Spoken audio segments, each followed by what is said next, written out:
Welcome to the Rebel Alliance Briefing Room podcast. We are here to podcast about anything and everything Star Wars with you. Please visit our website where you can play current and past episodes. That's https://RABR KyleJohansson.us. That's RABR dot KaileJohansen dot US. On the left-hand side is a navigation menu. You can use this to learn how to load the Rebel Alliance Briefing Room podcast on your Android or Apple phone and tablet.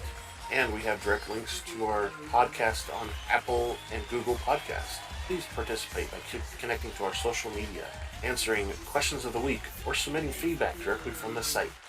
Again, all of these are available at the Rebel Alliance Briefing Room website at RABR.KaileJohansen.us. And now, it's time to talk Star Wars. I am Kyle John Johansson, and this is Andrew Scott Sutton.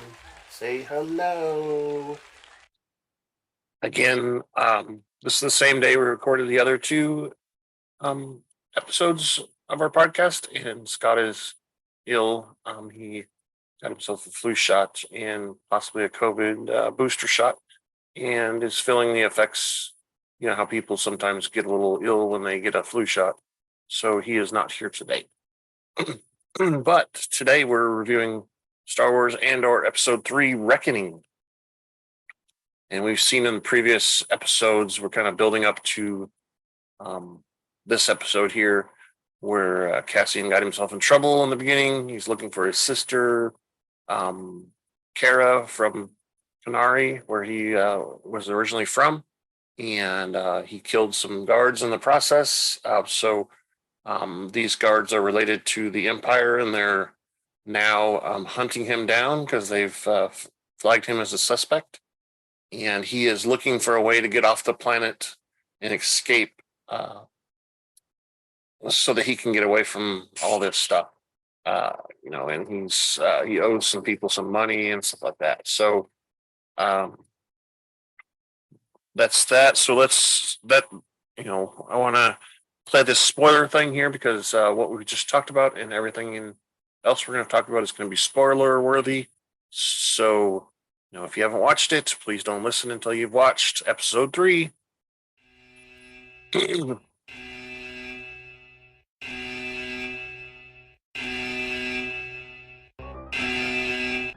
Spoiler alert. Danger. You are about to be spoiled. This is your spoiler alert. We're about to talk candidly and explicitly about some TV shows or movies. If you have not watched them, please fast forward to the appropriate section. You will not be warned again because you will be spoiled.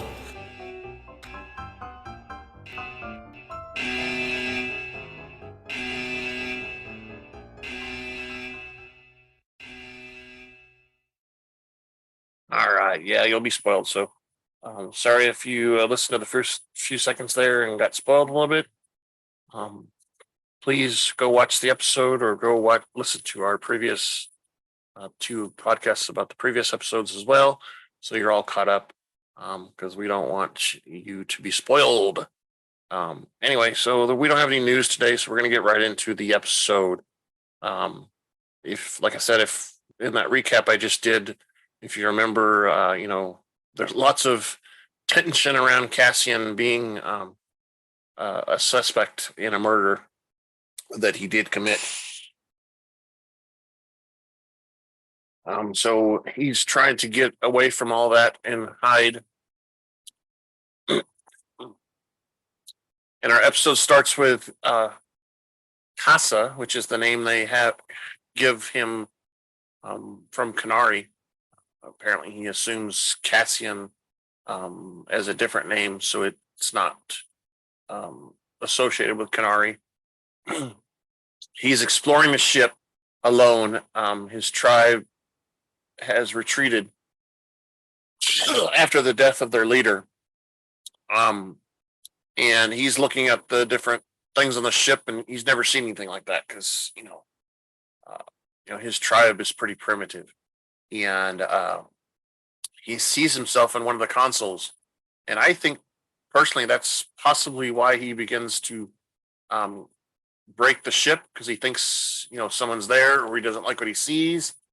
Um, so he's crushing every piece of glass he can find. It looks like he's not necessarily destroying the ship. He basically breaking the glass on everything, so he can't see himself. Um, and we find this is where he meets Marva. Marva and her husband, um, she has with him, and E2 uh, are all there, and they noticed that the ship crashed too, and they have masks on because they know there's some sort of possible danger. We've seen when Cassian was walking through the ship that there was all kinds of people, and they had weird coloring on their face and stuff, like something had poisoned them or killed them or something.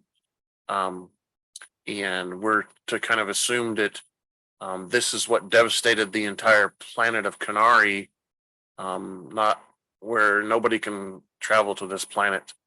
That the official story is that it was a mining accident that caused the devastation of the entire planet.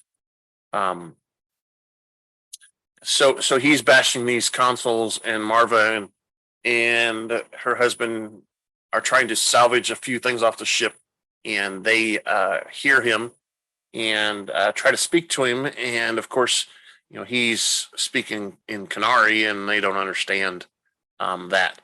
And they try to reason with him, and he's pretty upset, and she decides that they're going to basically inject him with something that's gonna put him to sleep or tranquilize him, so they can take him and get their items that they want to scavenge or salvage and get out of there as quick as possible.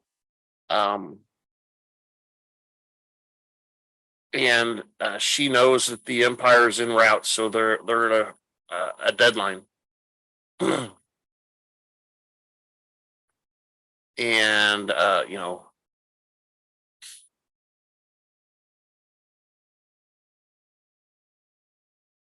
so on and so on, and we see that whole scene, and now we're back into the present, and Cassian's shows up at Brasso's work and is looking in the background, kind of not wanting to be seen, but he wants to talk to Brasso, and he says that he's going to go. He's got a meeting, and he's going to get the money to pay off um, his funds, and he's going to leave him with Marva, and he's going to find a way to get off the planet and pay off his debts. And then he leaves, and then we see Bix and Cassian meet up.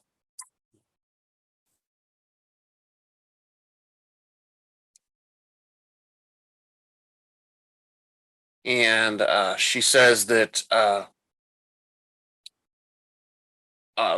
this guy Luthen has arrived on the planet, and he will be meeting him at this spot. And she gives off a building name and number, and Cassian disappears, and we see Bix walking with this guy to the meeting spot. And she's basically reassuring Luthen that Cassian will be there, and he should be there already. And she's pretty confident that for now the Empire doesn't have Cassian's picture, but as we know, they actually do, because we've seen that hologram that the Deputy Inspector Cyril had. We see the soldiers' ships touch down in the city, and they begin to split up and get their positions.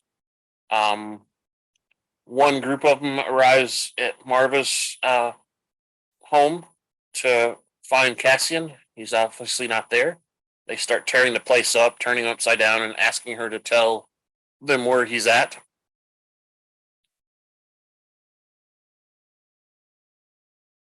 And they find another resident. It happens to be B2 EMO. And we hear Cassian using his communicator talking to the droid, and they can hear what he's saying.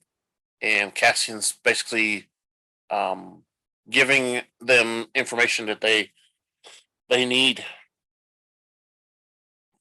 and he gives away his position and compromises Marva too.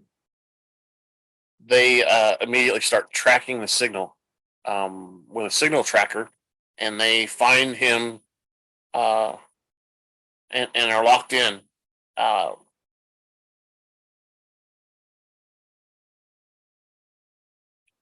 and we see, that Cassian has got this meeting with Luthen, um, and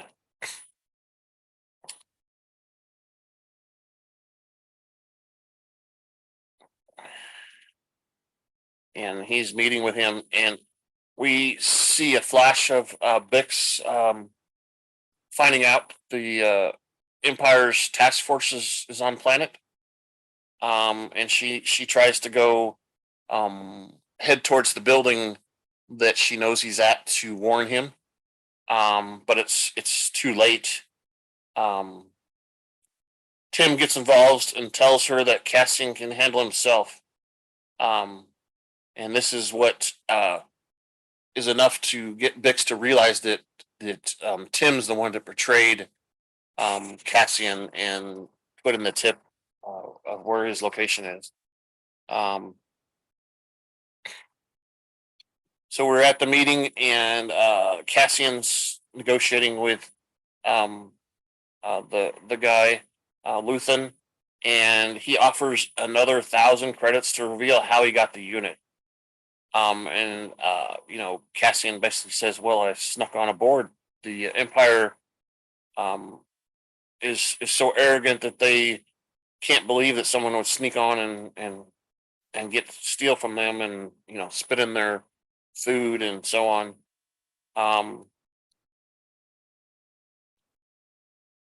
and we hear Luthen prophesize about how the Empire's reign will end at some point. And we find out here that Luthen's not really here to buy the unit. He's here to basically find out about more about Cassian, and possibly recruit him, or uh, force him to enter the rebellion. Um, he he knows a lot of information about Cassian already. He's done his research. He knows too much information, and Cassian gets kind of scared. Um, and there's a battle. The soldiers show up, and there's a couple soldiers.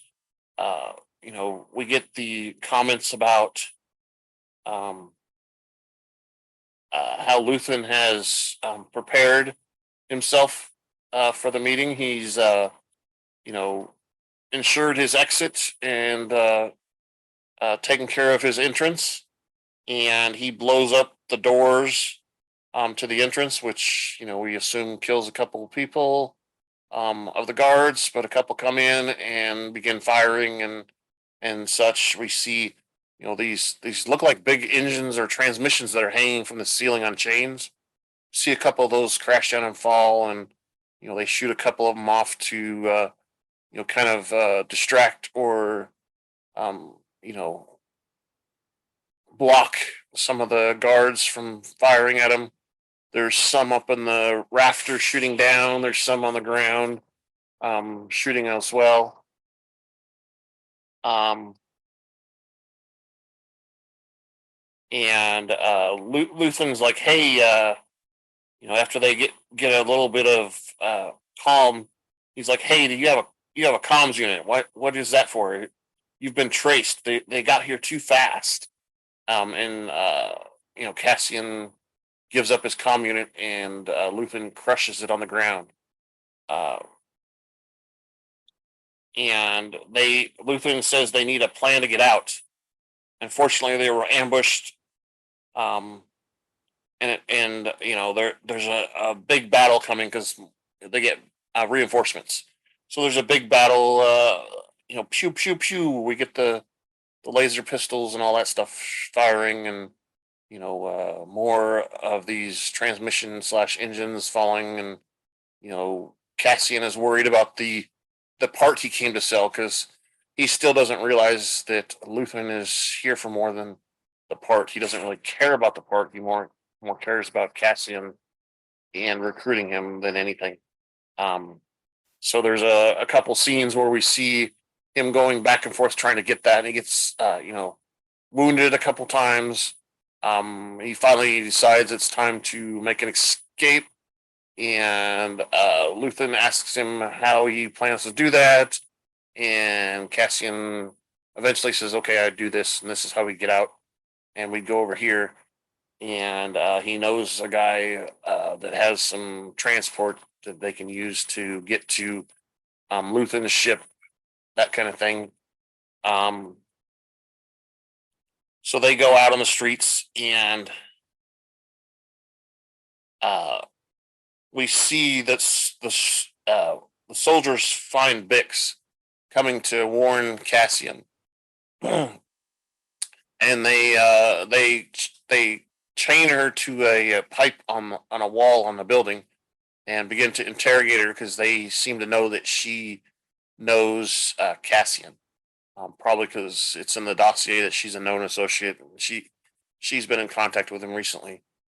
Um, and Bix's boyfriend comes out. Tim comes out and tries to defend her and stop them from interrogating and chaining her, and possibly beating her to get information out of her. And they end up shooting him and killing him dead right in front of her. And she, of course, you know, has feelings for him, so she's very upset and very sad. And not long after that, uh, we see a scene where Luthen and Cassian are in a garage, and there's um, two or more modes of transportation there.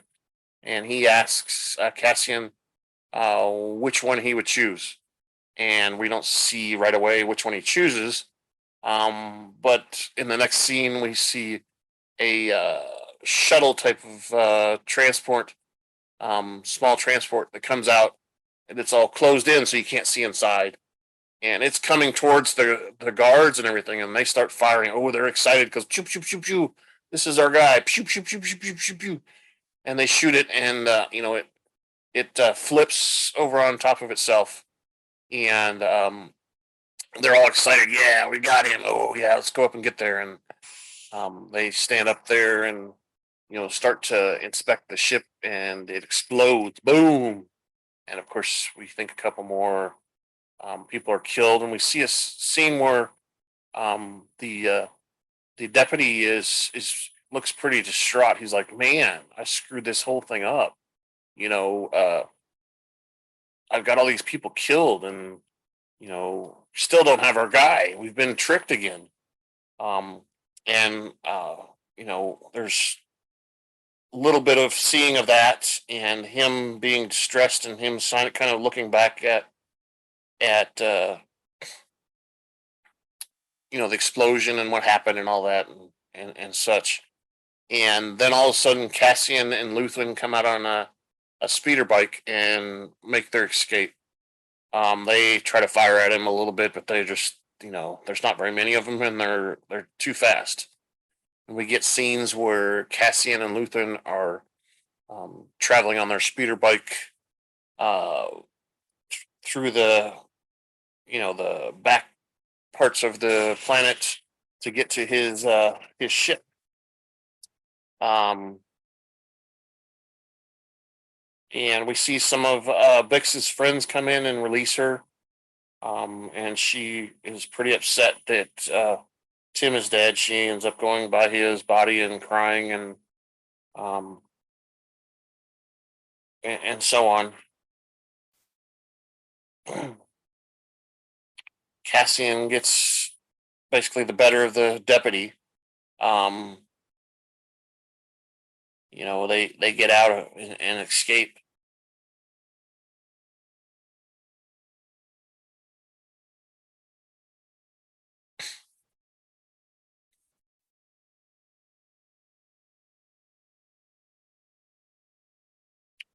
And then we see a scene where in between here where Marva is um, leaving Canary with Cassian as a child. And he wakes up and sees what's happening and, um, of course, is amazed. And are we in space? Oh, he's just in shock and awe.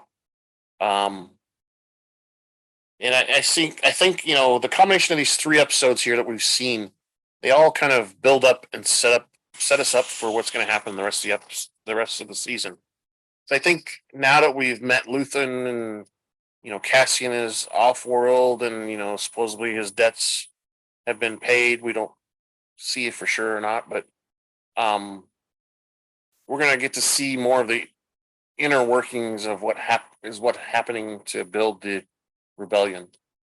And obviously Cassian is a integral part of that from the beginning. Um, and we see that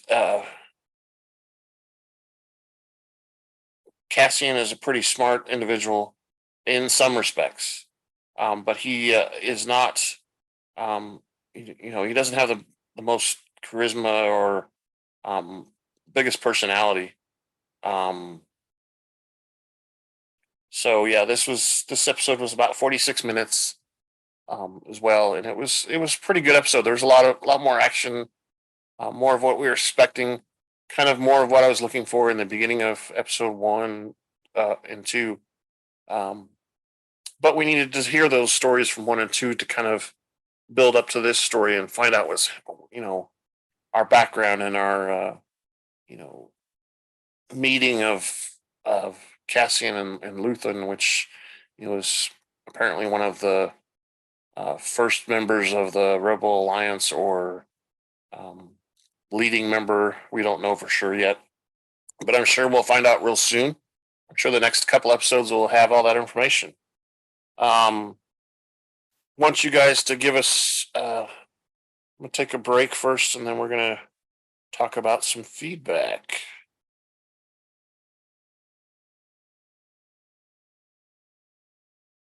And now, a word from our sponsors. Does your bald head take a beating from shaving, the sun, and all of the things Mother Nature throws your way? Do ladies look at your dry, sunburnt head and cringe? Well, guys, there's a new product out there in the head care market that promises to rock your head. I mean dome. Looks soft, clean, and touchable, and it's trending #1 through social media and on YouTube. Introducing Dome Armor. It conditions with moisturizers like coconut oil and shea butter, protects with sunscreen up to SPF 45, and enhances your already sexy dome into an irresistible hands-on experience. Keep your dome safe and protected. Get Dome Armor, now available in fresh bacon scent. Sure to get the ladies bacon to come running in fine stores like Walmart and Lowe's. Oh, and for those still struggling with minor hair loss, try Grow Gain. This product will refresh, revitalize, and regrow hair on your dome. That's right, Dome Armor. And don't forget, I should try the Grow Gain, but I've kind of given up. I don't care anymore. I like my hair short, so I, trim the sides and stuff pretty good. But Dome Armor is good. It protects you. You don't get sunburnt. You don't get blistering from sunburn or any of that stuff. So Let's do this. Feedback at KyleJohansson.us. That's feedback, KaileJohansen.us.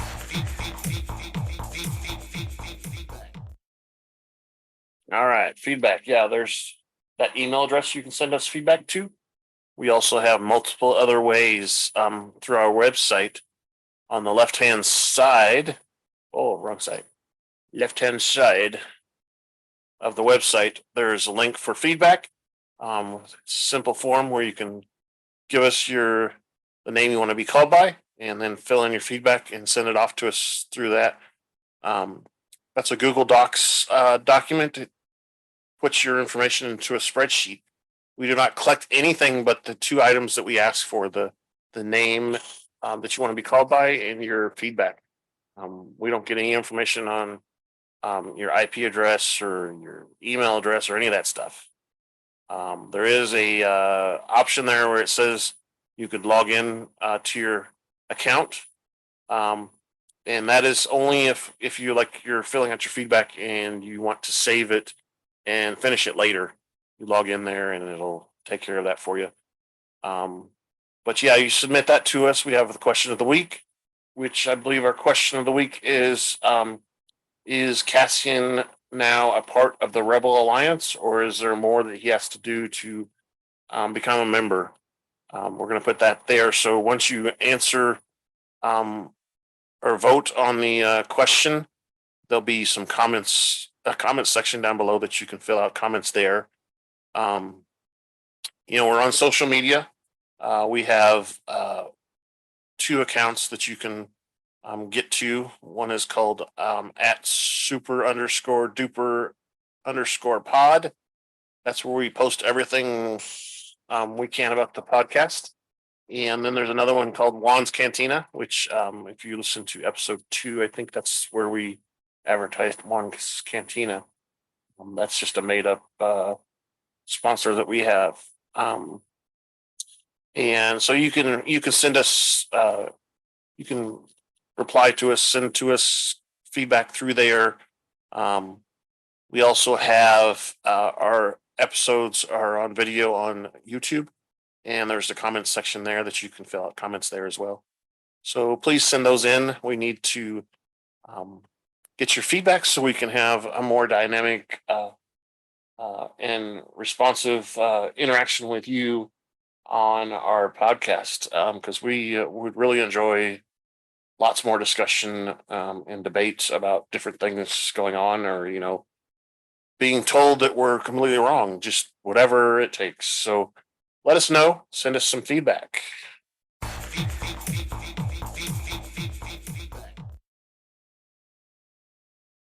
And again, this week, sorry, Scott is ill this week, so he's not available. We're going to go ahead and end this show. Thank you for listening to the Rebel Alliance Briefing Room podcast. Please visit our website where you can play current and past episodes. That's https://RABR KaileJohansson.us. That's RABR.KaileJohansson.us. On the left-hand side is a navigation menu.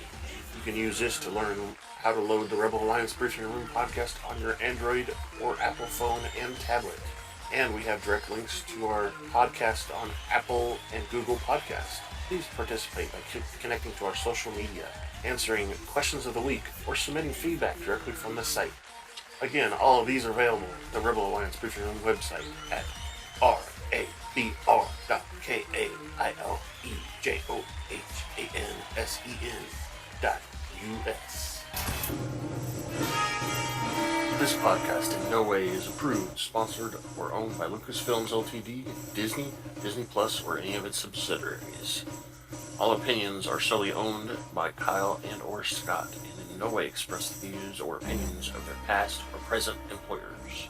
Views and opinions are not supported or restricted by Lucasfilms Ltd., Disney, Disney Plus, or any of its subsidiaries, Any rebroadcast, reproduction, or other use of this podcast and its affiliate sites without consent of Super Duper Podcast Network and its host is prohibited. I am Kyle John Hansen, and this is Andrew Scott Sutton. Say goodbye now. Bye bye. Well, hopefully Scott will be back next week, so look forward to it. And thank you for listening.